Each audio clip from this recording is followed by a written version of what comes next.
Hey, what's up, guys? It's DJ Santiago, the real estate jock, coming to you with today's tip directed right at my snowbirds, my guys, my gals coming from the cold part of the country, looking to get down to the warm part of the country. I get this question a lot because this is an area that I specialize in, not just because I'm a real estate investor and agent, but also because I've done this myself a couple of different times.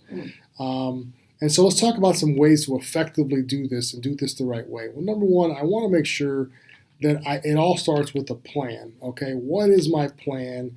What's my timeline? What am I trying to accomplish by getting this move done? Okay, that would be the first question: is flushing those answers to those questions out. The second thing I want to do is I want to find an expert who can find my situation relatable. You know, I lived in Florida for a long time and saw a lot of people coming into the real estate world, getting off a plane, finding someone local because somebody else knew them or whatever the case might be. They have absolutely no relatability to that person's situation. And the next thing you know, that person just bought a house that they probably shouldn't have bought in a culture that they're not going to like, and did that because that person didn't relate to what, that person has no idea what you're coming from.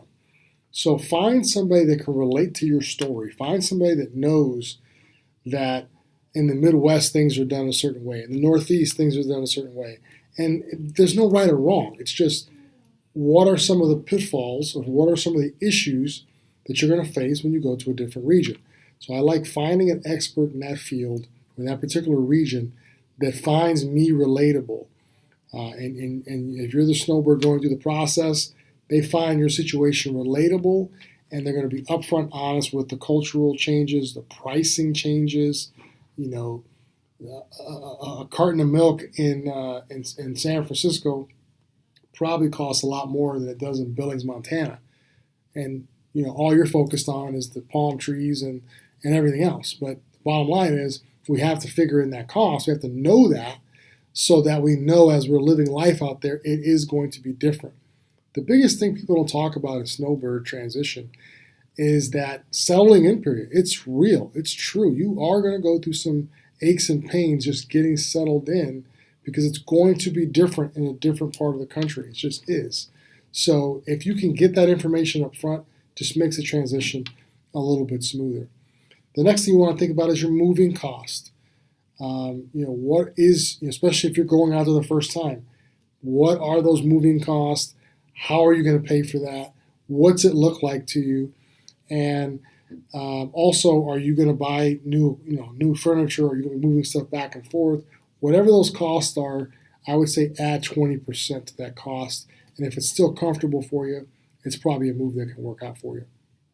The last thing is the maintenance. Uninhabited property that's sitting in the market, sitting in Columbus, Ohio, or sitting up in Detroit, Michigan, unattended for 6 months can be very dangerous.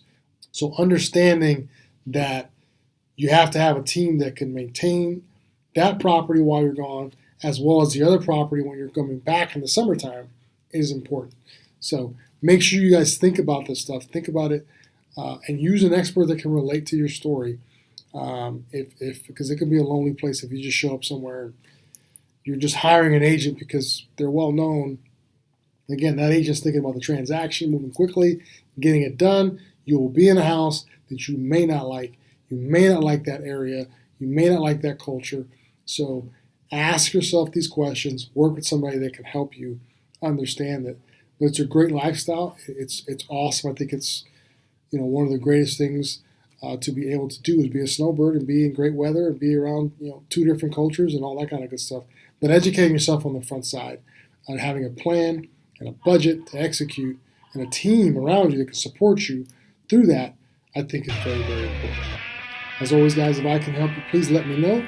And Real Estate Jock signing out. Just remember, it's not that complicated. It's just real estate.